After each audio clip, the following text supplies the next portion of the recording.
نحمدہ ونصلی علی رسولہ الکریم اما بعد اعوذ باللہ من الشیطان الرجیم بسم اللہ الرحمن الرحیم اللہم صلی علی محمد وعلی آل محمد کما صلیت علی ابراہیم وعلی آل ابراہیم انک حمید مجید اللہم بارک علی محمد وعلی آل محمد کما بارکت علی ابراہیم وعلی آل ابراہیم انک حمید مجید۔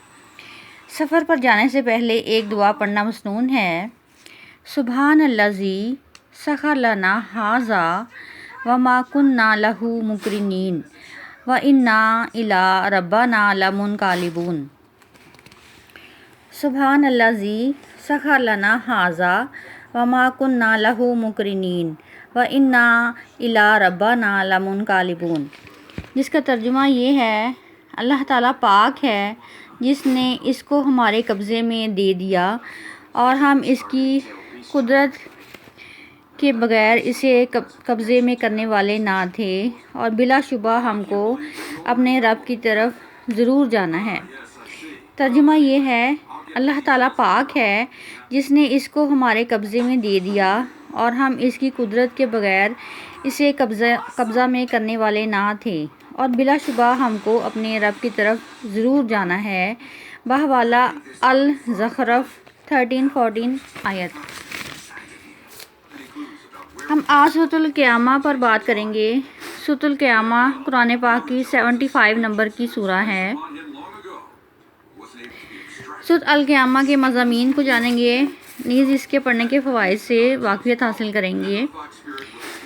القیامہ، پہلی ہی آیت کے لفظ القیامہ کو اس سورت کا نام قرار دیا گیا ہے، اور صرف نام ہی نہیں بلکہ سورت کا عنوان بھی ہے، کیونکہ اس میں قیامت پر ہی بحث کی گئی ہے۔ زمانہ نزول کسی روایت سے معلوم نہیں ہو سکا، لیکن اس کے مضمون میں ایک خاص داخلی شہادت ایسی موجود ہے جس سے معلوم ہوتا ہے کہ بالکل ابتدائی دور کی نازل شدہ صورتوں میں سے ایک ہے۔ آیت 15 کے بعد یک سلسلہ کلام توڑ کر نبی پاک صلی اللہ علیہ وسلم سے فرمایا جاتا ہے کہ اس کلام کو جلدی جلدی یاد کرنے کے لیے اپنی زبان کو حرکت نہ دو، اس کو یاد کروا دینا اور پڑھوا دینا ہمارے ذمہ ہے، لہٰذا جب ہم اسے پڑھ رہے ہیں اس وقت تم اس کی قرأت کو غور سے سنتے رہو، پھر اس کا مطلب سمجھا دینا بھی ہمارے ہی ذمہ ہے۔ پھر اس کے بعد آیت 20 سے وہی مضمون شروع ہو جاتا ہے جو ابتدا 15 تک چلا آ رہا تھا۔ یہ جملہ معترفہ اپنے موقع محل سے بھی اس طرح سے وارد ہوا ہے، جب جبرائیل علیہ السلام یہ سورہ نبی پاک صلی اللہ علیہ وسلم کو سنا رہے تھے، تو اس اندیشہ سے کہ بعد میں بھول نہ جائیں اس کے الفاظ اپنی زبان مبارک سے نبی پاک صلی اللہ علیہ وسلم دہراتے جا رہے تھے۔ اس سے معلوم ہوتا ہے کہ یہ واقعہ اس زمانے کا ہے جب نبی پاک صلی اللہ علیہ وسلم کو نزول وحی کا نیا تجربہ ہو رہا تھا، اور ابھی آپ صلی اللہ علیہ وسلم وحی اخذ کرنے کی عادت اچھی طرح نہیں سمجھ پا رہے تھے۔ قرآن پاک میں اس کی اور بھی 2 مثالیں ملتی ہیں۔ ایک سورہ طٰہٰ میں جہاں نبی پاک صلی اللہ علیہ وسلم سے فرمایا گیا ہے، آیت جس کا ترجمہ ہے، اور دیکھو قرآن پڑھنے میں جلدی نہ کیا کرو جب تک کہ تمہارے پاس اس کی وحی تکمیل کو نہ پہنچ جائے۔ آیت 114 میں فرمایا گیا۔ دوسرے الزمر میں جہاں نبی پاک صلی اللہ علیہ وسلم کو اطمینان دلایا گیا ہے کہ ہم عنقریب تم کو پڑھوا دیں گے، پھر تم بھولو گے نہیں۔ آیت 6 میں بتایا گیا ہے کہ نبی پاک صلی اللہ علیہ وسلم کو بعد میں وحی اخذ کرنے کی اچھی طرح مشق ہو گئی، تو اس طرح کی ہدایات دینے کی کوئی ضرورت باقی نہ رہی۔ اس لیے قرآن میں ان 3 مقامات کے سوا اور کوئی مثال نہیں ملتی۔ اس صورت کا مضمون اور موضوع یہ ہے کہ یہاں سے آخر کلام اللہ تک جو صورتیں پائی جاتی ہیں ان میں سے اکثر اپنے مضمون اور انداز بیان سے اس زمانے کی نازل شدہ معلوم ہوتی ہیں، جب سورہ مدثر کی ابتدائی 7 آیات کے بعد نزول قرآن کا سلسلہ بارش کی طرح شروع ہوا اور پے در پے نازل ہونے والی صورتوں میں ایسے مؤثر اور پرزور طریقے سے نہایت مختصر اور جامع فکروں کے ساتھ اسلام اور ان کے بنیادی عقائد اور اخلاقی تعلیمات کو پیش کیا گیا اور اہل مکہ کو ان کی گمراہیوں پر متنبہ کیا گیا، جس سے کہ قریش کے سردار بوکھلا گئے اور اگلا حج آنے سے پہلے نبی پاک صلی اللہ علیہ وسلم کو زک دینے کی ترکیبیں سوچنے کے لیے انہوں نے کانفرنس منعقد کی، جس کا ذکر ہم سورہ مدثر کے دیباچے میں کر چکے ہیں۔ اس صورت میں منکرین آخرت کو خطاب کر کے اور ایک شبہے اور ایک اعتراض کا جواب دیا گیا ہے۔ بڑے مضبوط دلائل کے ساتھ قیامت اور آخرت کے احکام وقوع اور وجوہ کا ثبوت دیا گیا ہے، اور یہ بھی صاف صاف بتا دیا گیا ہے کہ جو لوگ بھی آخرت کا انکار کرتے ہیں ان کے انکار کی اصل وجہ یہ نہیں ہے کہ ان کی عقل اسے ناممکن سمجھتی ہے، بلکہ اس کا اصل محرک یہ ہے کہ ان کی خواہشات نفس اسے ماننا ہی نہیں چاہتی۔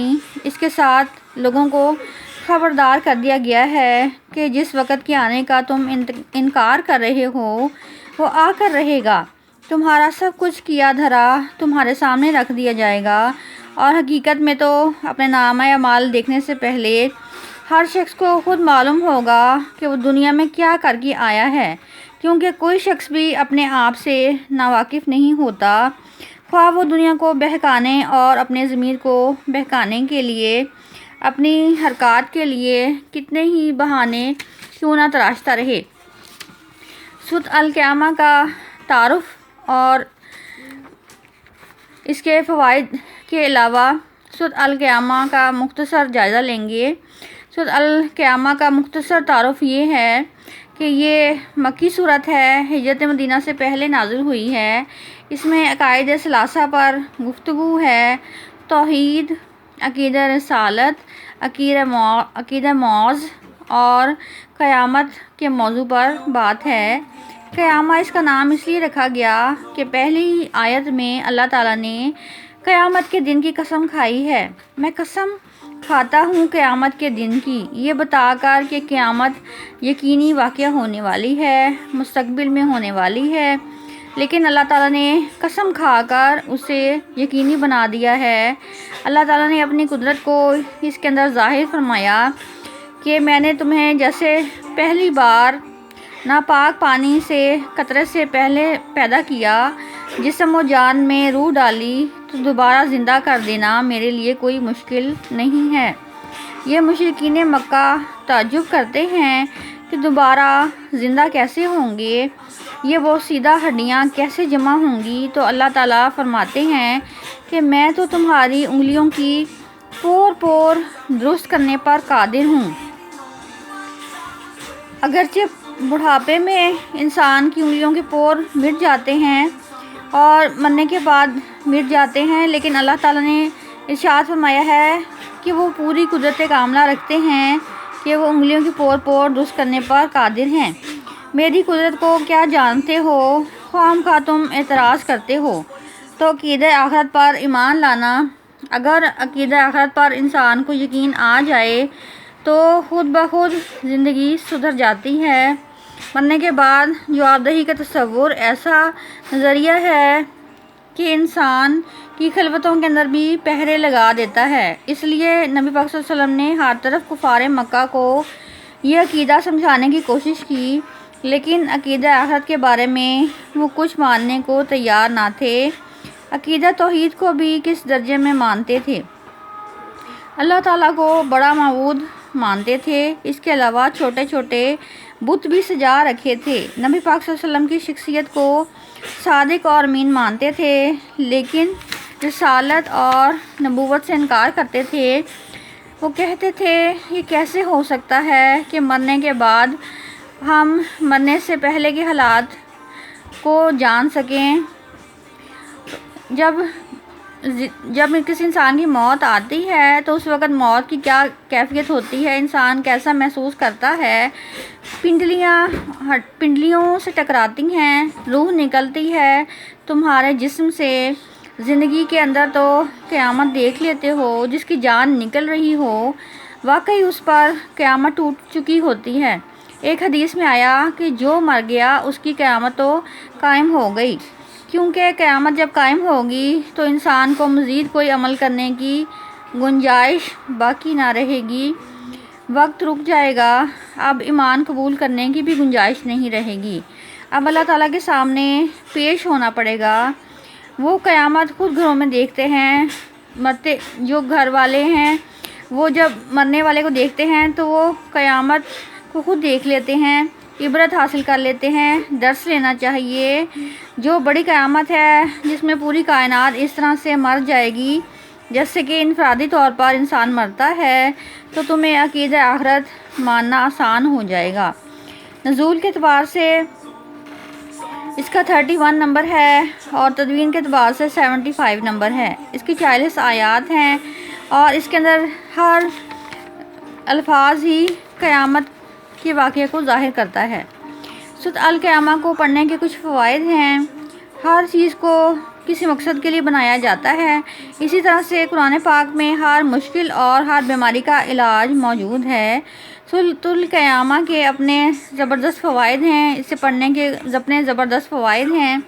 پہلا فائدہ یہ ہے کہ لوگوں کے رویوں پر قابو پانے کے لیے سورۃ القیامہ روزانہ 7 بار باوضو پڑھ لیا کریں، اللہ کے فضل سے لوگ مطیع ہوں گے اور خوب خدمت اور عزت کریں گے۔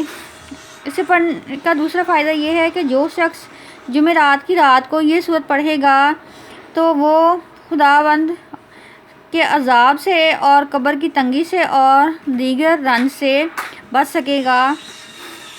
اسے پاک پانی پر دم کر کے سینے پر پھونکیں اور دل میں فرحت اور فراخی پیدا کریں۔